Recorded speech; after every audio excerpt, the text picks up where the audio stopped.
Hi hello నమస్తే welcome to our channel Shambhavani official. అందరు ఎలా ఉన్నారు?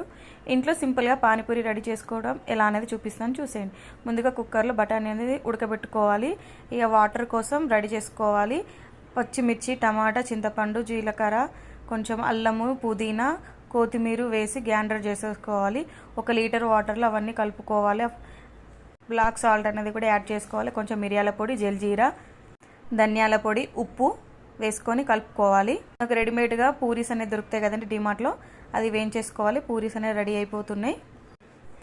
అయిపోతున్నాయి. ఇప్పుడు ఇంకా పక్కన బఠానీ అనేది ఉడికిపోయింది. ఇప్పుడు అది వేడిగా ఉంది కాబట్టి అలా వాటర్ కనిపిస్తుంది.